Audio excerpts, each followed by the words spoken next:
Okay, Ben and Carrie, thank you for joining me. We have dusted off all of Ben's podcast equipment. And so many of you in my circles will know Ben and Carrie from the Very Bad Therapy podcast, which ended, what, a year ago, year and a half ago? Time flies way too fast, longer than that, maybe. Might have been two But there, years. yeah, maybe 2 years, but 147 episodes. And one of my favorite podcasts that I've been lucky to be a guest on, I think twice. I don't think any more than that. But one of the reasons I wanted to chat with you is while you all were studying at university, studying how to become a therapist, you two started asking each other, what happens when this goes wrong? Why are we only learning how to do this, what people say is the right way? Why aren't we learning what not to do? Is that correct? And I wonder if you could just talk about where the motivation to talk to people about when therapy stinks. This is Ben's idea, so I think he should start. Sure. Uh, I'm not sure about the two of you, but when I first started learning how to become a therapist, I became acutely aware that I would get contradictory advice depending on who was telling me how to go about doing therapy. So somebody would say, you need to do this modality for this population or for this diagnosis. And then I'd go to my next class and hear something completely opposite that couldn't live in harmony with the other ideas. And I started to just get curious about why we hold certain things in our field as truths when it doesn't seem like there's any real objectivity behind it. They're just kind of creative narratives that some people buy into. And in addition to that, there's a lot in our field about how to do therapy well, of course. You can buy almost an infinite number of books that will tell you that, this is the way to do therapy. There's less, but still, a fair amount of literature out there on how not to do therapy from therapists. And then there's also, less so still, um, but there is some literature out there from clients on good therapy experiences. And that all sounds great, except that if there's no real clear way to actually do therapy right, and you realize that a lot of this is very subjective, very, circumstantial based on the client and therapist, there's no clear, this is how you go about doing therapy. It's just a lot of people who have ideas, people trying to sell books, etc. What there really wasn't a lot of, if any, was like a collection of perspectives from clients of therapy about what happens when the experience doesn't go well. You'll hear therapists talk about therapy not going well, but it's usually blaming the client, Mhm. saying, the client wasn't ready for therapy or something like that. Or a therapist saying what didn't go well in therapy is really just the inverse of them saying what good therapy is. They're saying, oh, well, this meant it didn't happen with the client. So I don't know if it's because we're just disincentivized to talk to clients about when it doesn't go well because it hurts our egos, or if there's just no money to be made in talking with clients about when it doesn't go well, or because as therapists we kind of protect ourselves by saying if it doesn't go well, well, it must not be me. I must not be the one having an issue here, so let's just assume it's the client. There's really nothing we need to go to figure out from their perspective why they think it didn't go well. So Carrie and I had the idea that it seems like there's this big gap around hearing from clients directly when therapy doesn't go well. And at the time, we were both in grad school and figured we had nothing to lose and it'd be a fun thing to do on the side just for the hell of it. Mhm. And to our delight, it seemed to find an audience and a never ending series of people who were willing to share their stories of bad therapy. And so we did it for what, Carrie, about 4 years, I think it was, for Yeah, I something think like that's four, right. 5 years. Yeah. Yeah. And I mean, Yeah. I'll be honest, like for me, when Ben floated this idea to me, excuse me, uh, genuinely my the strongest feeling that came up for me was like, yes, that is exactly what I need to know, so I never do anything wrong. That was my ulterior motive. I think that all the lofty stuff that Ben just said, yeah, that too for Mhm. sure. But I don't think that there was no thought in our mind at all that we would get an audience. We thought I think some people would listen. Um, I just knew from that's what I wanted to hear. I wanted to hear about like from the client perspective, what does it look like when shit hits the fan? Because that, like Ben said, that was what was left out. And I felt like I know that in my first few sessions with clients, I'm not going to be able to do the things that we're being told to do, like the gurus, and here's how to do it right. So at least I can protect myself from doing it terribly wrong. And so it was pretty selfish, I think, on my part. And so one thing I've noticed recently, trying to engage in social media a bit more outside of my usual just friendship groups, uh, and seeing therapists' Twitter, which is one of the funniest universes in the world. So since you all are the definitive authority on bad therapy, what do you have to say about therapists eating during the session? Because this is the only thing therapists fight about more than anything else in the history of social media. And it's one of the most hilarious and also sort of totally non-client-centered discussions. It's like, well, if the client doesn't care, who cares? So I don't know. I just think it's funny we get so siloed and animated about things that really kind of usually don't matter. That's Is so this interesting. is this a current topic of debate? It comes once every 3 months. And is it split down the middle, or is there a consensus about whether or not this is okay? Uh, well, one of the things is the loudest voices on especially therapist Twitter tend to be those leaning more towards a psychoanalytic, psychodynamic Mm. orientation. And so that's a very strict viewpoint of the worker. So they would say no. But it is a funny topic to fight about things where it should just be unique to your own client. But anyway, that was just a snarky question. I mean, personally, I think it's outrageous. I'm sure there's some scenarios where a client wouldn't mind, or it could even be a bonding experience if the client's Right. also eating, and it's Yeah. kind of like a shared meal and conversation. That sounds like it could be a fantastic experience for everybody. But I would say if you, as the therapist, are putting your own needs because you're hungry first and kind of burdening the client with the need to stand up and say, "Hey, I prefer that you didn't do this," that does not seem okay to me. So I think it could go well, but as a rule of thumb, I would personally avoid it and would not be super thrilled if I had a therapist who just randomly started eating. Also, you don't know your client, if they have allergies, if they have certain ethical views about food, religious views. Uh, there's just a lot that could go wrong. And when in doubt, I think therapists owe it to the client to not take those kinds of unnecessary risks that could damage the experience of the client. So I feel like you and I might disagree on this, Will. You Hmm. heartless bastard. Well, I think because I've worked in the outdoors so long, we have to eat together all the time. Mhm. Yeah. Anyway. What is your expanded view on it, though? I think I would certainly never just like open my drawer and pull out a candy bar and just start chowing down while someone's, you know, unloading their life story on me. So I think there's kind of just basic professionalism that would say no. Get like a I tub of popcorn out halfway through. Yeah.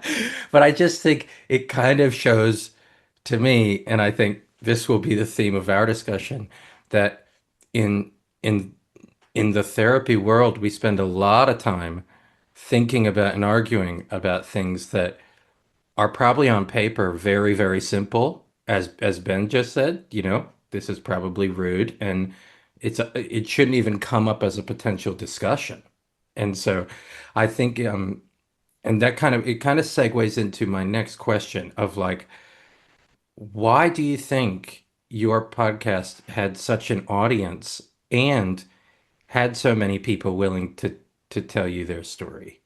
Because it's a very different thing than why therapy is awesome podcast. Like, why do you think people really liked hearing these like, oh my gosh, the therapist did that?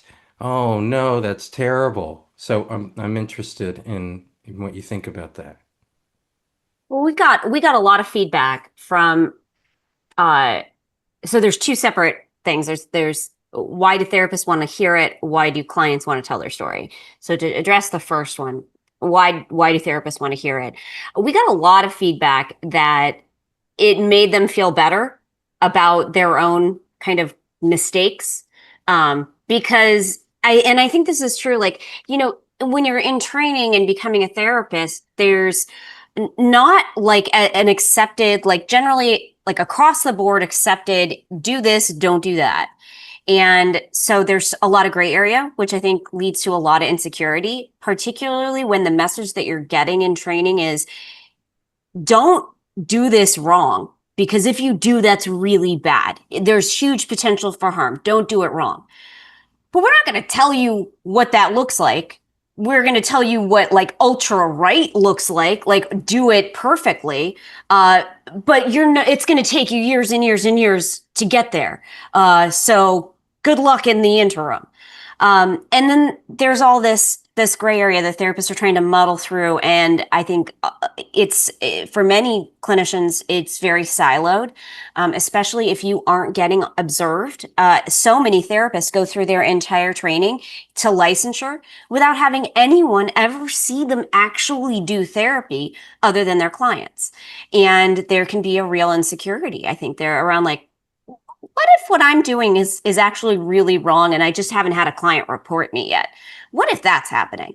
And so I think hearing the stories on our show and how the behaviors from the therapist impacted clients, I think helped kind of give context to therapists' own behavior. To either, we didn't hear from people who were like, oh, I heard that on the show and realized I do that. We didn't hear those, but I know that those stories were out there. We did hear a lot from therapists about, why, like, oh, I was worried that I was so bad, but then at least I'm not that bad. And then for clients, I think it's simple. I think simply there's no place for them to go. They feel like there's no place to go to reconcile a bad therapy experience. And so I think for a lot of them, it was just catharsis. So either they don't know about the complaint process, that is something that they can take advantage of, or that seems like a bridge too far for a therapist who was chronically late, or a therapist who kind of denied their experience or something. But it rankled them. It made a huge negative impact. And then they heard about this platform where they could go tell people about this experience. And that's why I think there was a never ending stream. Yeah. And I'll add to what Carrie was saying about why people listened, that we never did like formal surveys of our audience to know where the demographics were. But I would guess, just based on the emails we got, the feedback we got, that around 80% of the audience were therapists, and the other 20% were people who weren't therapists. They were clients of therapy or just listening for various purposes. But of that 80% that were therapists, I'd say the vast, vast majority of them were in probably the first 5 years of their time in the field. So many of them were still in grad school or out of grad school but hadn't gotten licensed yet. And to Carrie's point, I think so much of why that type of audience would be listening was because there was like this deep insecurity and everybody's kind of faking it, but nobody's saying, I also don't know what the hell I'm doing. And I also feel like what I'm being taught is presented to me as, oh, this is obvious, and then just go do it. And then I sit in front of a client and it all falls apart because therapy is never that simple and straightforward. And so I think a lot of people listened because they were just trying to like figure out what actually does it look like if bad therapy happens, because it might be me, but I'm not going to admit that in class because we're not allowed to be vulnerable in that way and say, I think I don't get it. Because so often you have to present like, oh, I get it. I'm going to write this paper and get an A. I'm going to take this test, get an A. Our professors, at least in my experience, my professors would rarely say, yeah, like none of us actually know what we're doing at the end of the day. Like we're all just kind of winging it with every client all of the time. And we know these things and then we bring it to session the best we can. But this is all just kind of a patchwork process for all of us. Professors don't say that because they're getting paid to actually know what to do, except that doesn't exist in the real world. This, excuse me, this has been something that I've been trying to experiment with my teaching, where when we get together and we've got big cohorts, so like we'll get 200 students on campus together, and our main goal is like literally just mess this up the best you can. Don't worry about this. Any counseling video we have sent you is probably with actors, so don't worry about that. Like just don't, the transcripts are perfect because they're edited by the person who wanted to make a perfect transcript. And just go learn who you are when you're doing these things and when you're nervous and when this goes wrong and you don't know what the right thing, as if there is a right thing to say next, what that is. The other thing that I took away from listening to every episode of the podcast was there are a lot of things that, and I think this is right what both of you said, like talking about money with your clients or not putting your feet up on the couch. Like, I am so guilty of that. Like, oh my gosh. And all I thought was, I'm being really like informal and cool. And then your client could be going, "Dude, Will's feet stink, you know? And there could be like, and I thought, isn't it interesting? Because I learned this also from, I mean, also I recorded about 3 years of all of my sessions. And, you want to dose a humble pie, and if you really want to hate yourself, just watch yourself work, right? It was horrible. I was like, I have all this confidence, and now I'm like, my gosh, I can't sit still. I'm like looking where my notepad is while the client's talking, and it's like total, like I'm distracting myself, watching myself. And so Having lunch. yeah, having lunch during the session, the client says, "Can I have some?" No, but no. No. But I'm wondering, why do you all think it's so hard for us when we're new to the field, or even I bet it gets worse the longer we work in the field. Why do you think it's so hard for us to catch the little things that go wrong?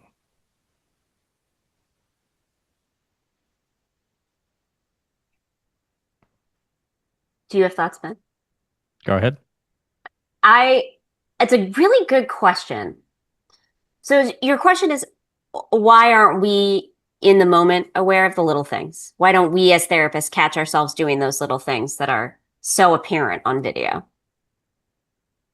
Yes.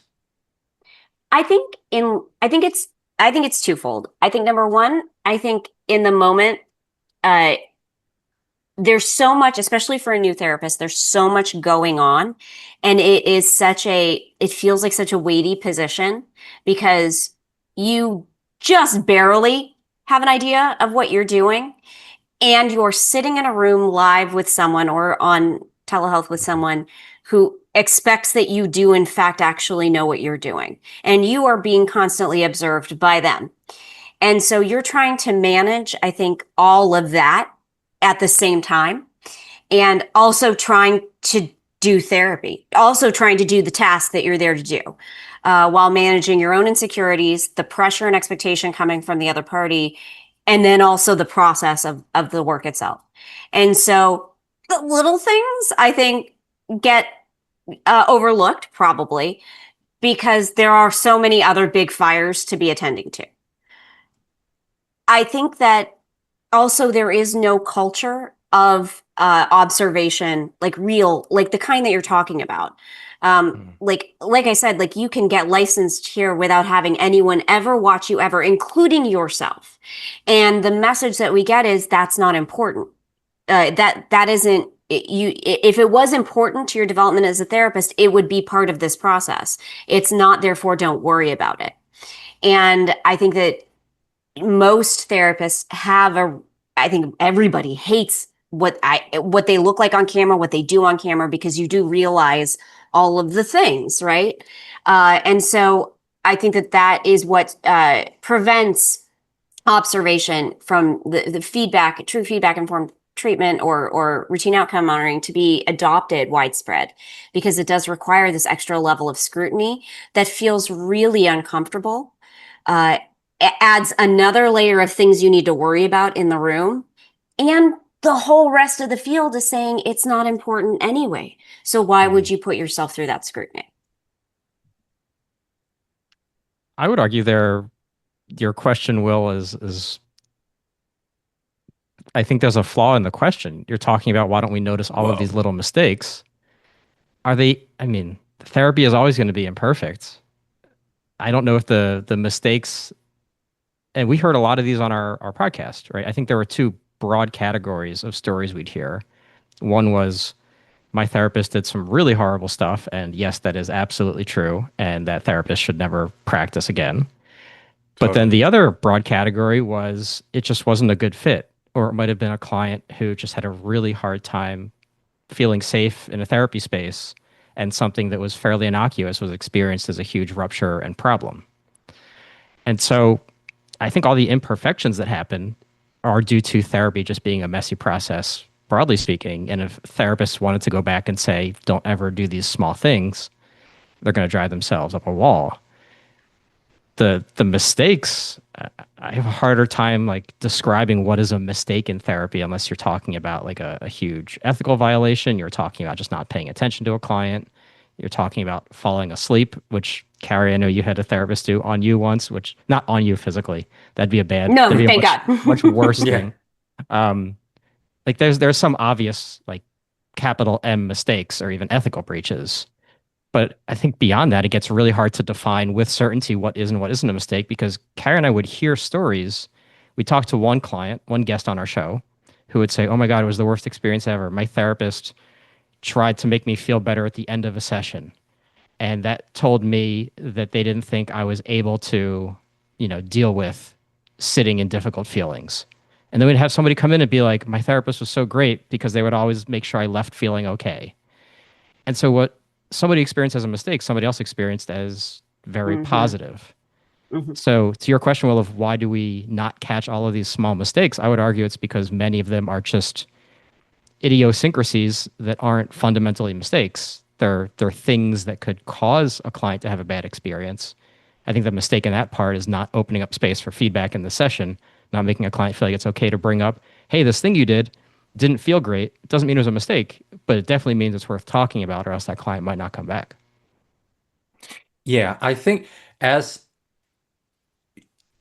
as you started talking there, Ben, what I was thinking is it's kind of only a mistake when the client says it is, right? And if they, as you said, if they don't feel safe enough to say that to you, it's usually a sign of there is something kind of off in that relationship, or it's something that's so it's almost like it's not a mistake until it's contextually defined as one. Because Unless you're sleeping with your clients, in which I case that is a mistake. yes, Like, yes, want to throw out one that comes to mind that I think falls clearly into something that is a mistake that sure. you could notice that isn't like I don't I it shocks me.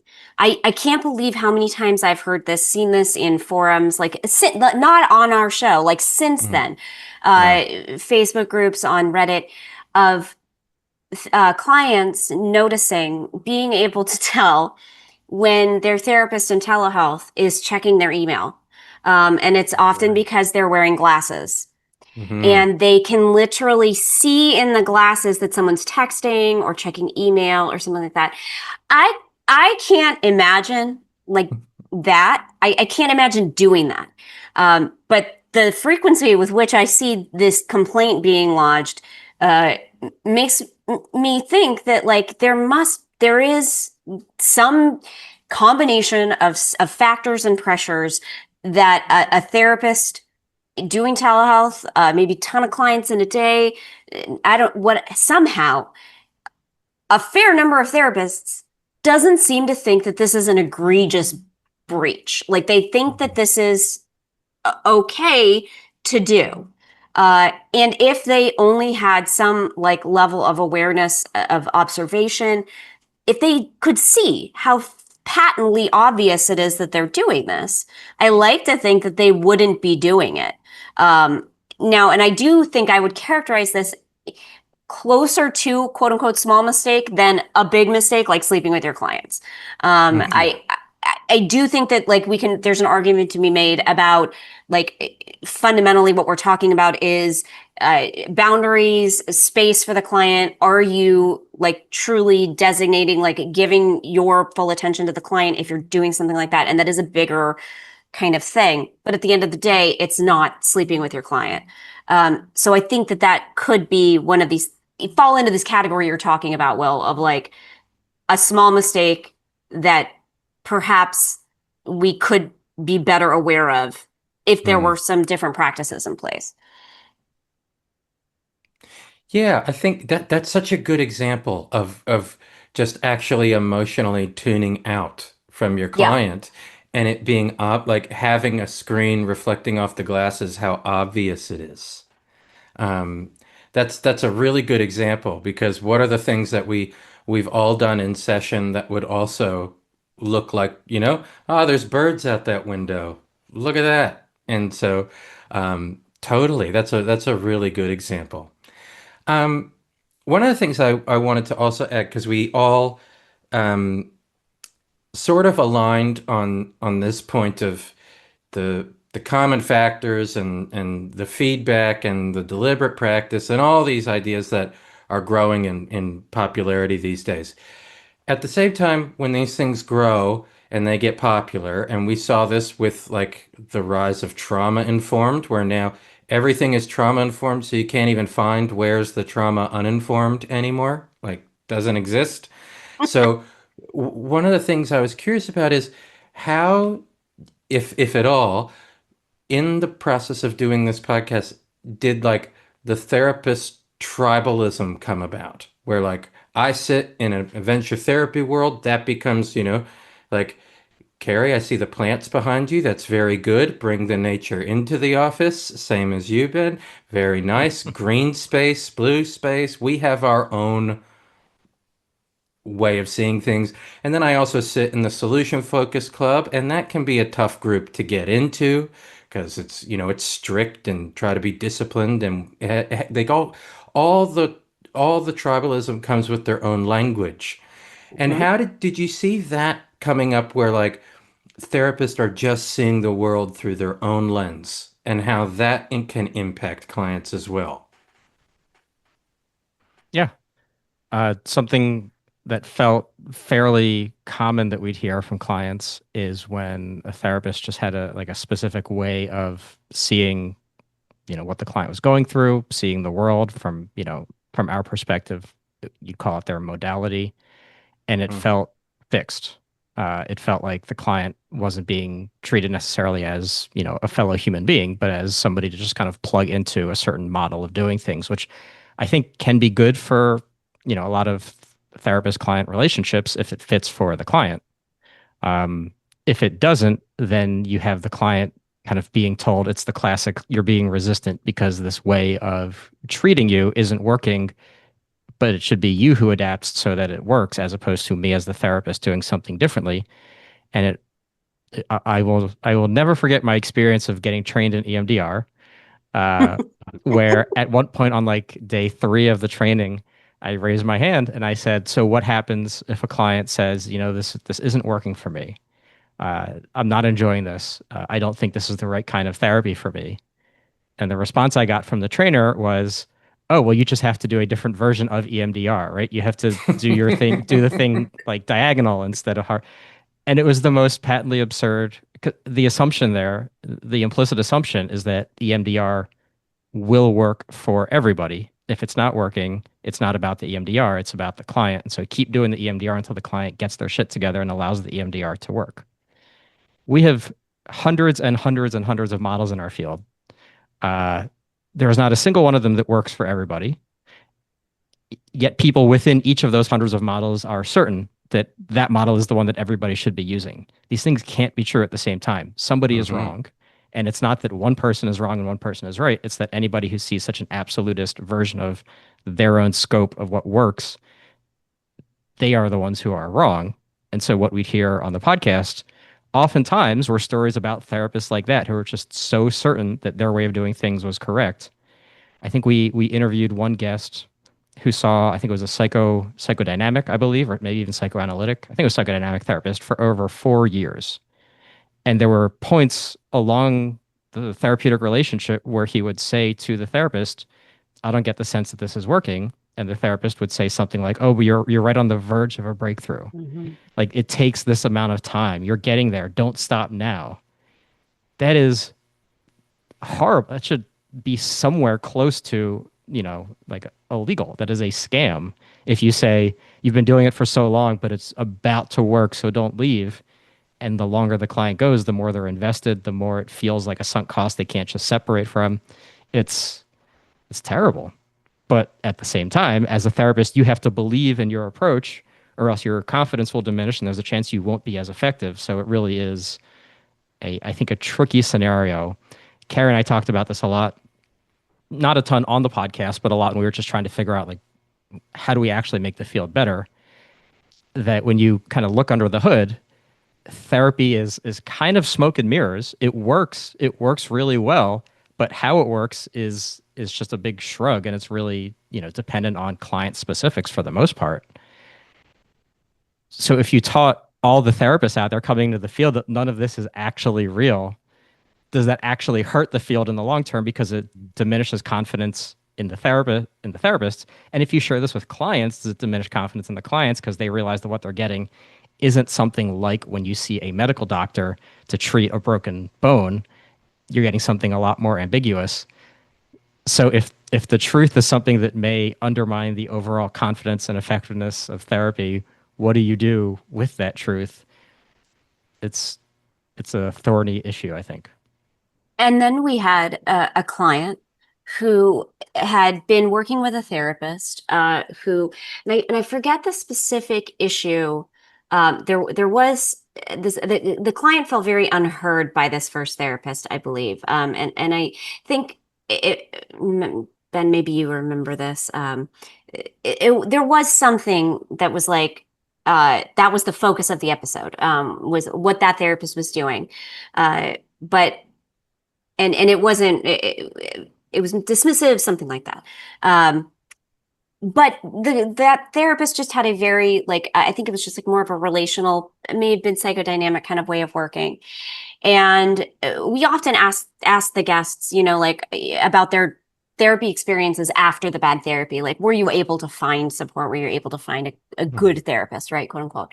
And this particular client was like, yes, I have a great therapist now. In fact, I have a trauma-informed therapist now who told me all of this stuff that I didn't. My first therapist, like, shouldn't even be practicing. She didn't tell me any of this about how trauma works and blah, blah, blah, blah, blah. And it was what she was then identifying was it's a very specific approach and way of thinking about therapy and trauma and what happens to people because of trauma and how you get over it.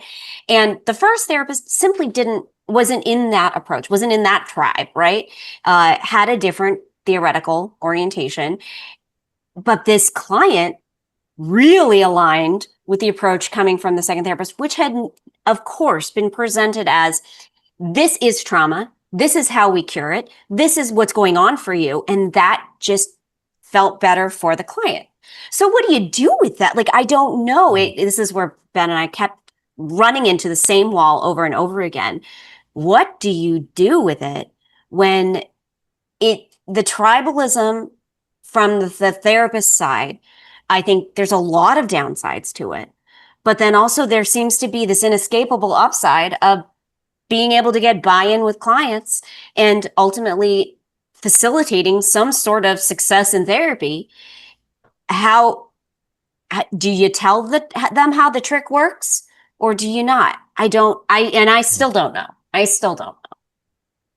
Yeah, that's a really tricky question. But as you were saying that, I think one of the things that popped into my mind that you two did really well. I don't even know where this idea came from, so I'd love to hear where it came from. But one of the things, it's very easy to get into in our therapy world to get into therapist bashing, where we say, I would never work that way. In my work, I don't do that. That idea is old and outdated. They're all old and outdated. Like all of this, like, and then you all would pause some episodes and go, oh, Will was having a lunch with his client. Should we do an empathy check?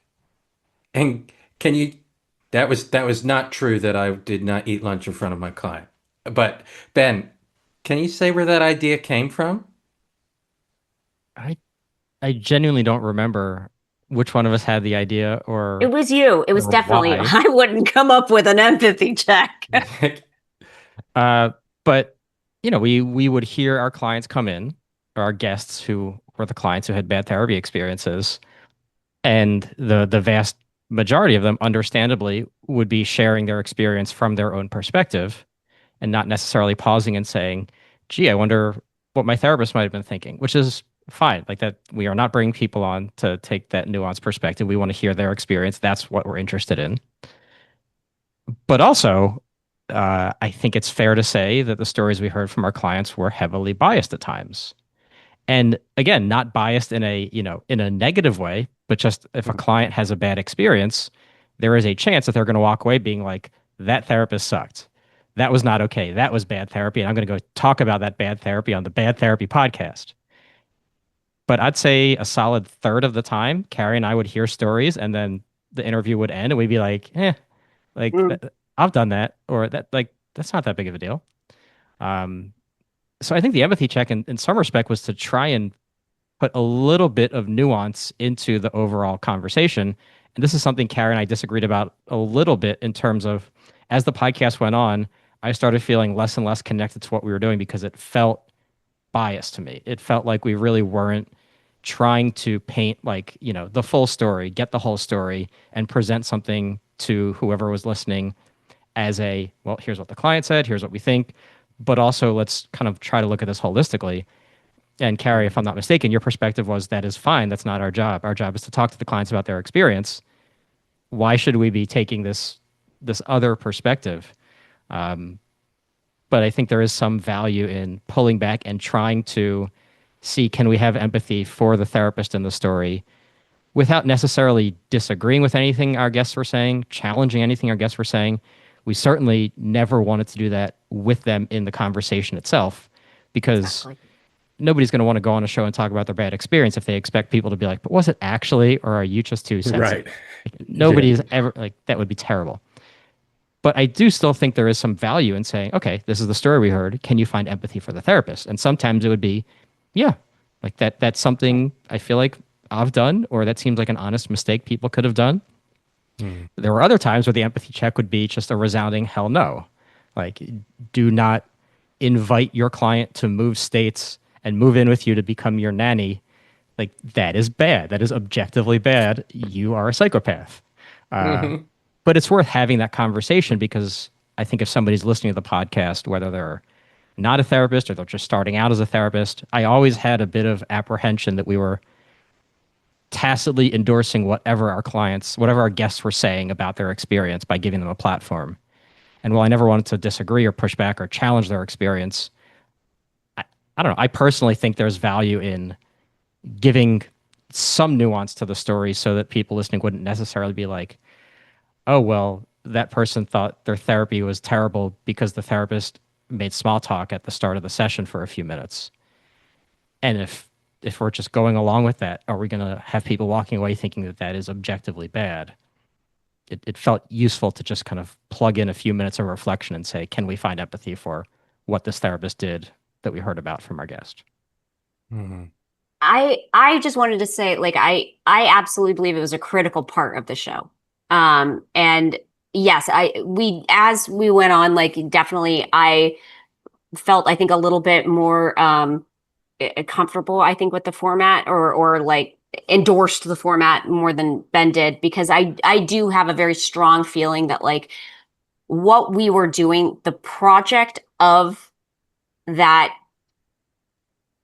interview with that particular person, um, in my perspective, it genuinely didn't matter what quote unquote really happened, because there really couldn't there I'm very a postmodern girly. Like, Mhm. I don't think that there is, like, and even if you had the therapist there, you're never going to get the real story, right? um so it felt clean and effective to me to have that kind of in its own silo. The client shares their story, and we learn what we can from it. There was always so much we could learn from whatever, even if it was like way off base. We could always find something to learn, which I think was really important. But the empathy check was, I think, yes, a good way to, like, demonstrate or, like, signal to the audience, show, like, we don't think we're not patently approving everything that was said here. We're just saying there's stuff to be learned. The empathy Hmm. check served to like give voice to some of the extenuating pieces or alternative ways of looking at the situation. But I think more critically, what it did that I'm proud of is Hmm. it modeled, I think, something that is not modeled in the field, which is like second guessing, being open to seeing it one way, feeling very strongly, but also being like, though I can see the alternative. I can see where this is coming from for the things that deserved it. Because I think what's rewarded in this field is getting to the point where you can have a strong opinion about something and then doubling down on it to the ultimate like end. Lack of nuance. I think that is because there are so few markers of what signals competence for a therapist. I think one of the cultural like markers in within the field is confidence in your opinion. And so that seems to be modeled over and over, where you see the gurus in the field taking this approach of like, do it harder. If it's not working, do it harder. If it's not working, it's the client's fault. And you don't hear a lot of voices from people saying, this is how I feel strongly about it. I could see how it might not be that though. And that's also a valid perspective as well. I think that was really important for us to do that. To the point about tribalism, what you're saying, Carrie, I think fits perfectly that our field has no built-in structure to reward people who say, you know what, this thing I've believed in, Mm-hmm. I'm now not so sure about it. So if you are a Mm-hmm. guru or a disciple of a guru of a certain modality, of a certain way of thinking in the field, that becomes your career. There is a huge sacrifice you make if you walk away and say, this thing that gets me keynotes at conferences, this thing that gets me a book deal, this thing that gets me, like Puts a, food on the table. yeah. If you say, you know what, I'm not so sure I believe in this anymore, it's not like there's some other aspect of the field with open arms being like, great, here's a platform to talk about that where you're not sacrificing everything you've worked for.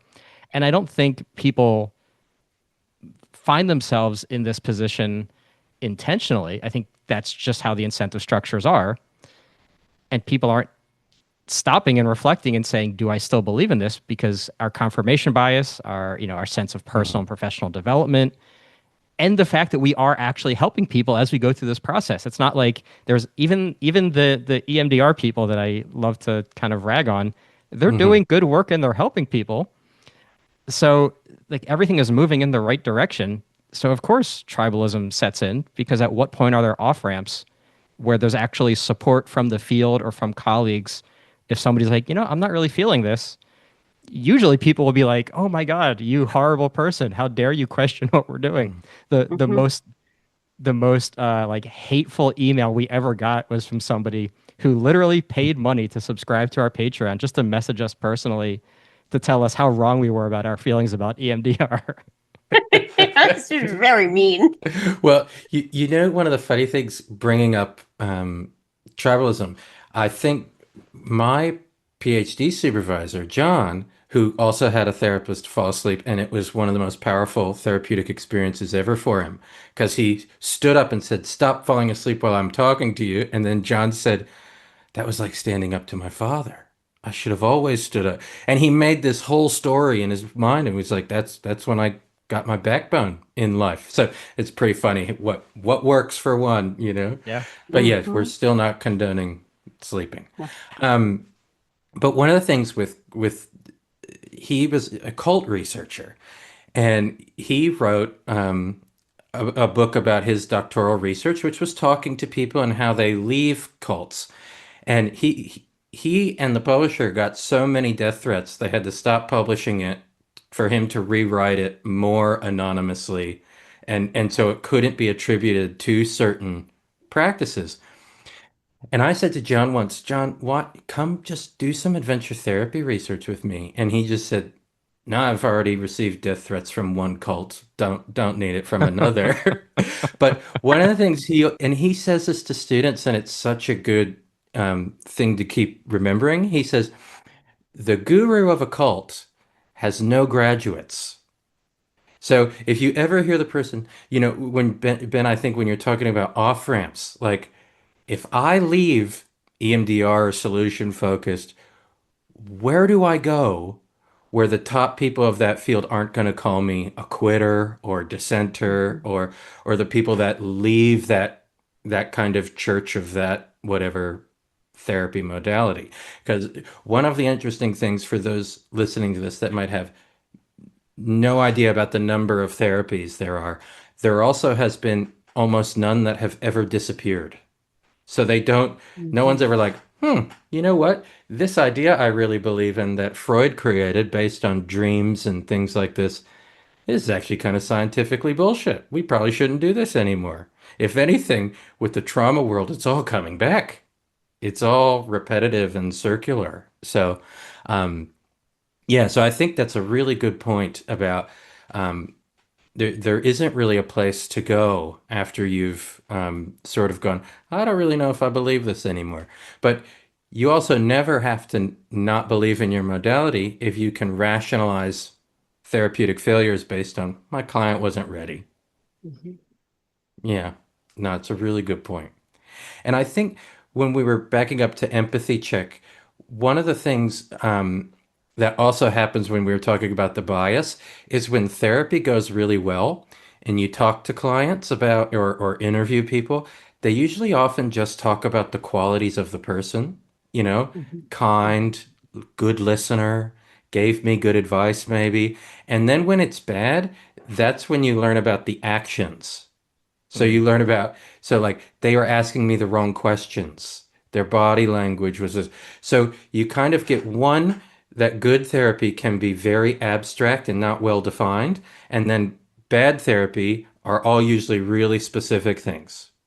And This clients don't usually say, you know, Will was a nice guy, but didn't follow the manual as he should have. You know, th- this is at the core of our previous conversation, Will, of is good therapy just the absence of bad therapy? If you just don't do these very glaring things, will natural feelings of fondness and connection take place and healing starts and all of that, you know, warm and fuzzy, but ultimately very ambiguous stuff. I hmm, don't know if that's been figured out yet.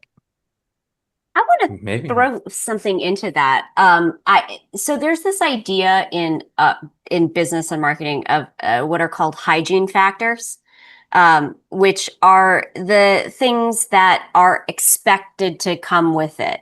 And so you don't use them as a part of your advertising because it's like brakes on a car is the great example, right? Like yes, your car comes with brakes and they might be very nice brakes, but you aren't going to put that in an advertisement because it's like obviously like everyone has brakes, like the car should come Hmm. with brakes.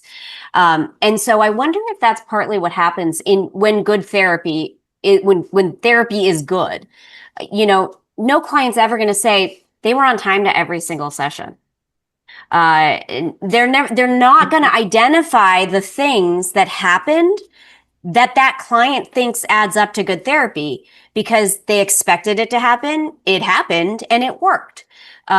And so I think conversely, you only ever hear of the things that happened or didn't happen that were inconsistent with the client's expectations for what good therapy is. And again, this is where I think that a lot of times it is so specific to the client, what the client is bringing in terms of their expectations and preferences for therapy. Because to go back to the client that I brought up earlier, that client was searching for something, couldn't articulate it, didn't know what it was, but then when it was presented, instantly knew that's good therapy for her. And it then reframed so much more of what she had previously gotten as quote unquote bad therapy. Uh, it's so I think that it's hard to it might be coming out as good therapy is the absence of bad therapy because of the reporting of the incidents. But I think that there might be more to it. Hmm. This makes me this is gonna go totally off track, Will. So if this is not what you had envisioned, we can like It was rein it called in. Unscripted. So, Great. But what you're saying, Carrie, makes it seem even more clear to me that AI is a massive risk to talk therapy because Yes. as individual human practitioners, we can never get even remotely close to what a client's platonic ideal of a therapist is. The client can't tell us to, more than like 80% at best, probably. It's just impossible for a client to know what's going to make them feel heard and seen. We can't perform that accurately, even if we knew it exactly. We're flawed. And then also, what that is for one client is going to be different from the next client. And it's just so hard to switch from client to client to client to be that perfect therapist for them. AI can do that. Not perfectly yet. It's still off, but it is going to be able to do it exceptionally well, where the best version of a therapist for every client, within reason, a client with schizophrenia is going to have a much harder time, getting benefit from AI therapy than a client with depression after a breakup.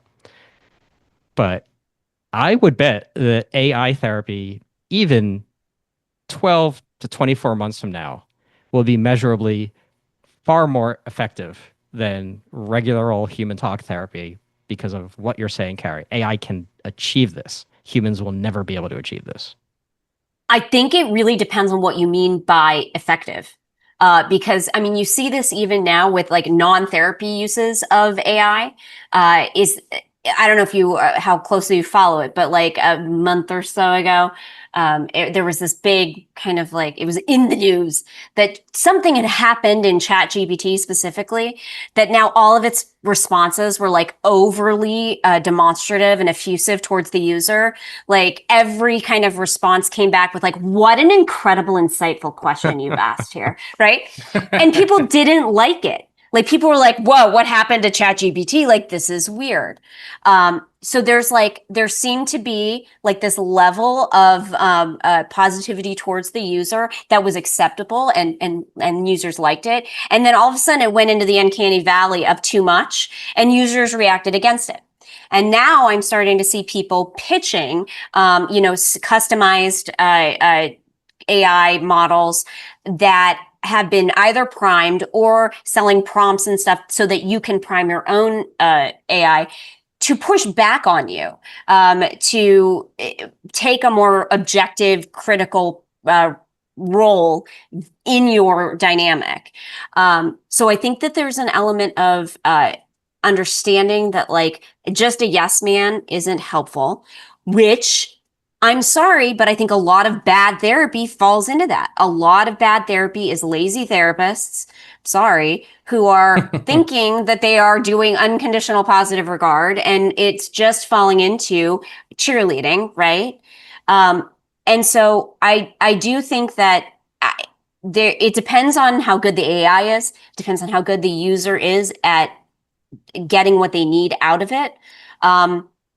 And then I have seen this argument as well in terms of, and perhaps I'm just like latching onto it again because like it tickles my postmodern like but this idea that an AI is more likely because of how it's been trained, unless you're able to like really train it out of its kind of rut, is likely to kind of endorse and go along with you, the user, right? It's going to learn what you like and it's going to give you what you like and need, quote unquote. Whereas a person has such a specific perspective that is very hard for another human to come in and shift meaningfully, quickly.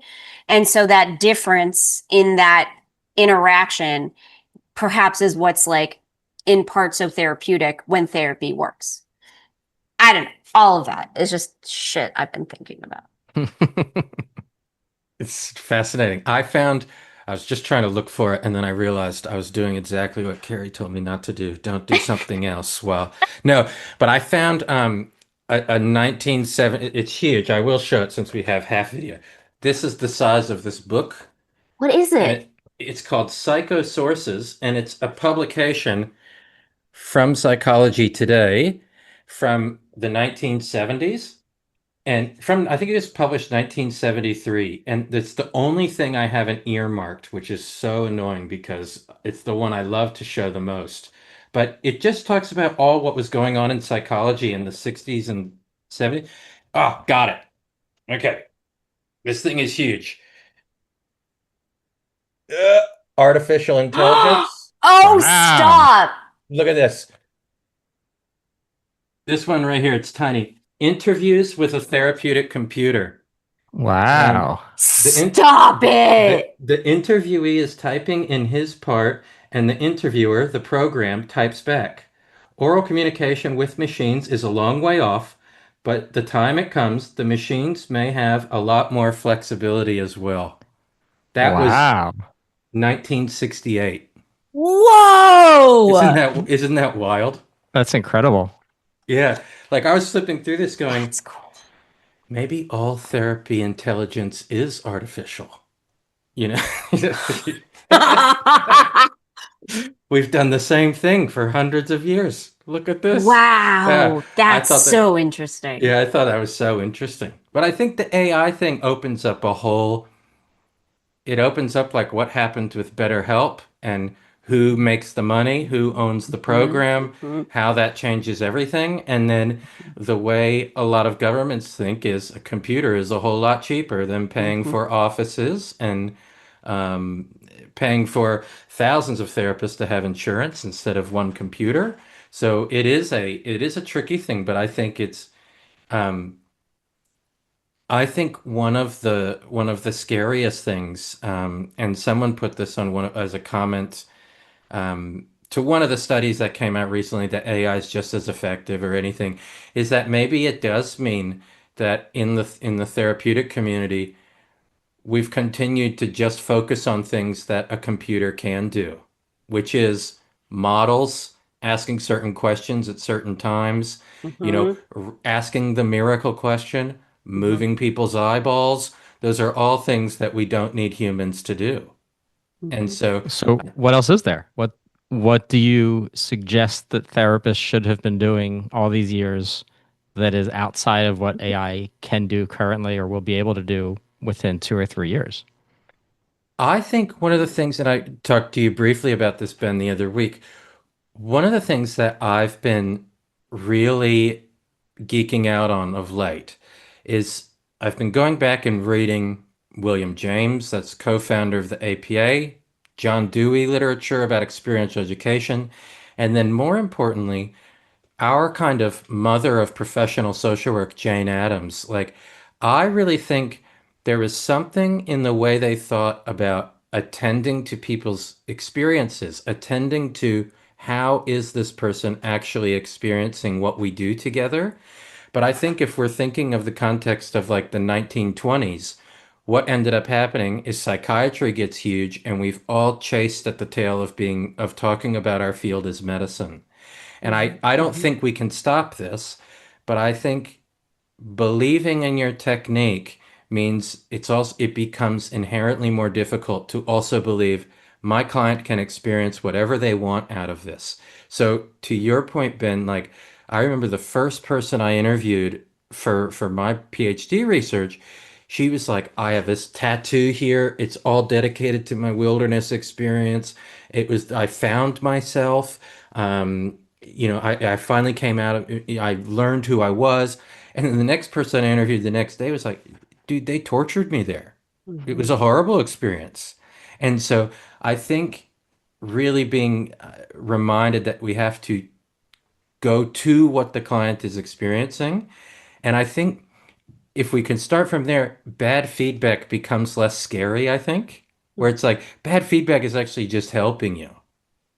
You know, it's kind of like I joke about this with students. Like if you went on one blind date, and you had really bad breath or something. Usually, the person you went on the date with they call their friends and go, I'm not seeing this person again. They had really bad breath. It's not good."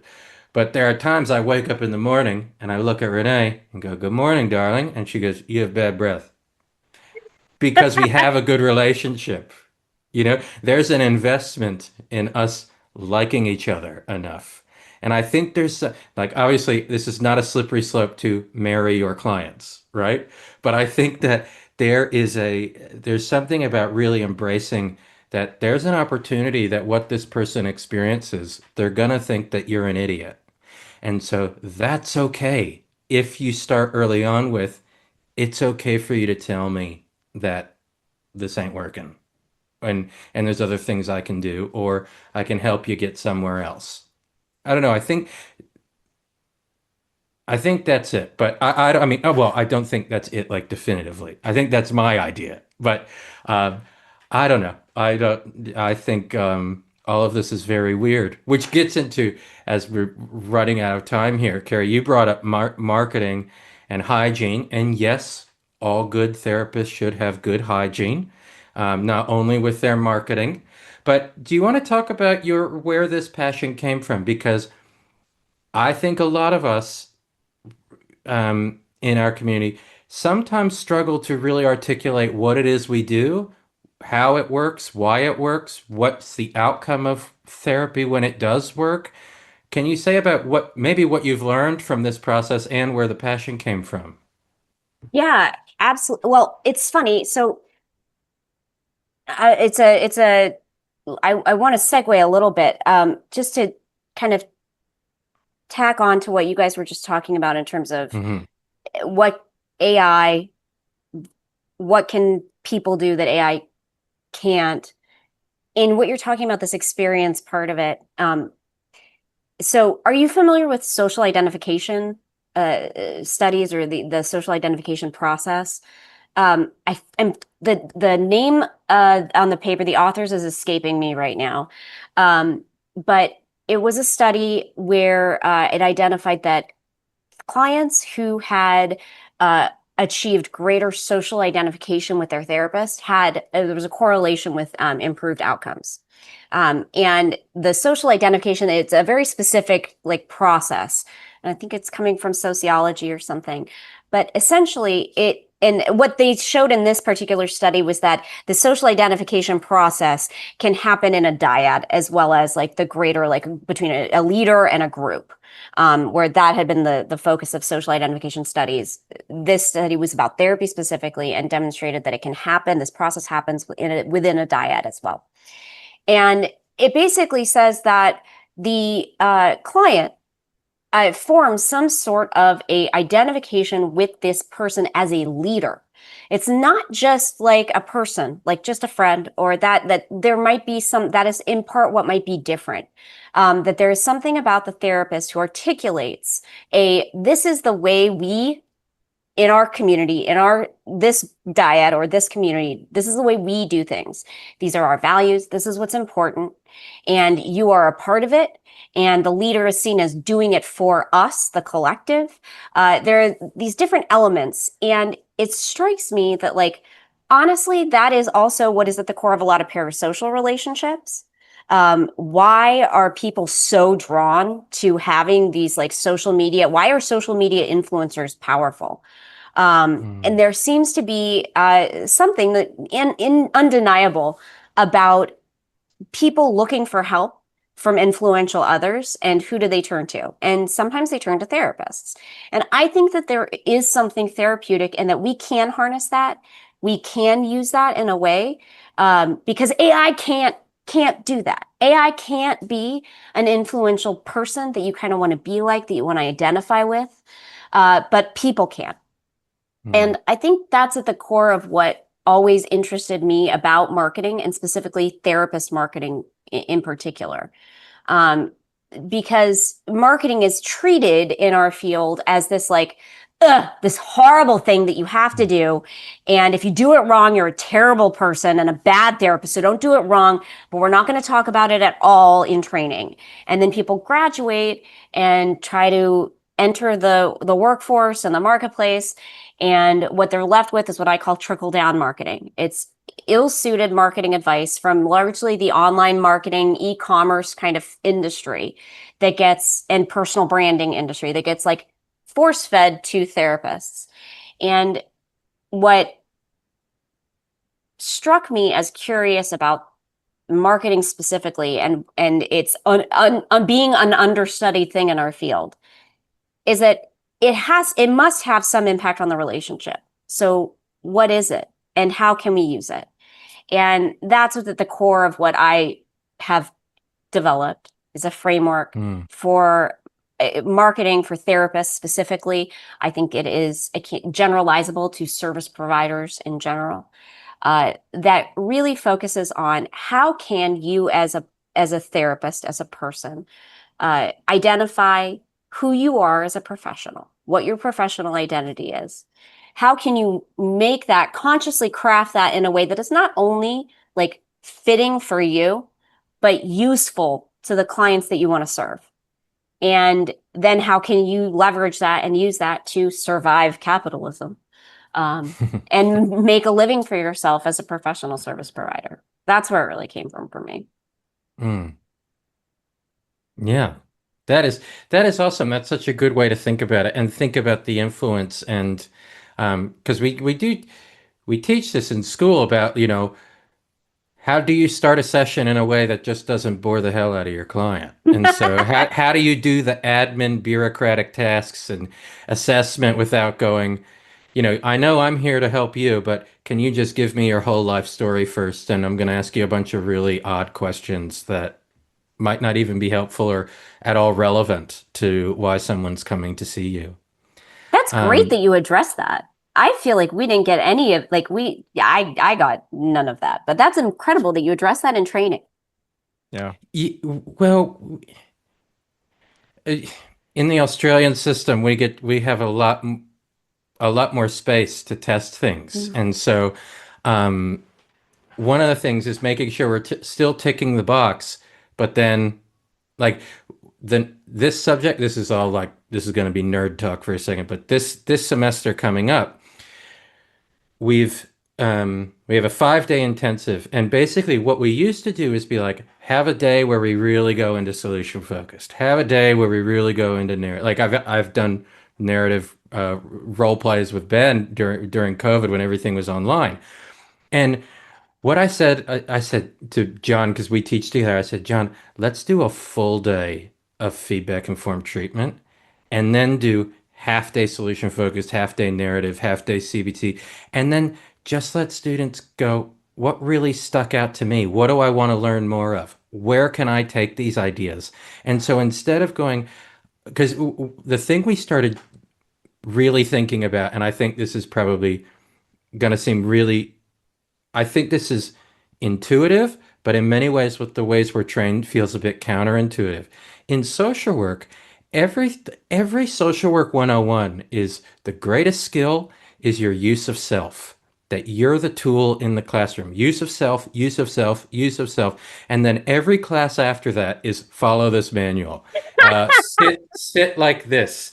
Don't cross your legs. Don't take notes in a session. Take notes in a session.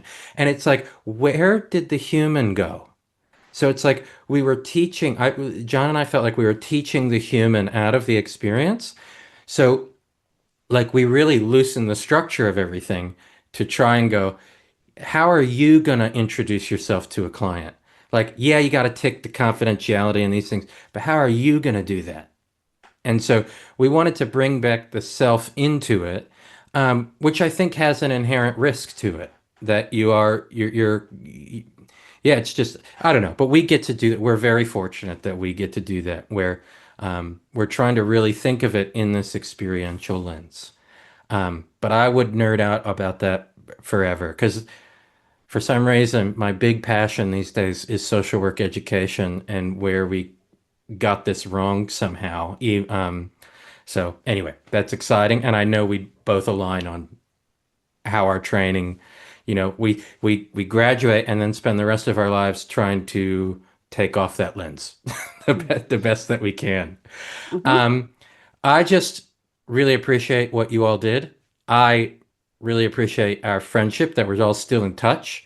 And Ben, when you move, I'll be really sad that my LAX layovers won't involve us going out to lunch, but I'll have to lay over somewhere else next. Um, and Ben, how long until you dust off the podcast microphones until next time? Or are they going right on Facebook Marketplace? Oh, funny story.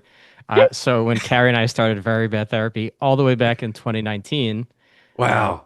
we were very fortunate that Carrie's brother, who at the time also lived in Los Angeles, had very temporarily wanted to get into podcasting. And so he just had this trunk full of like top of the line podcast gear. And so when Carrie and I decided that we wanted to do this, he just let us borrow it because he was already over it. He's like, "Oh yeah, you can borrow it."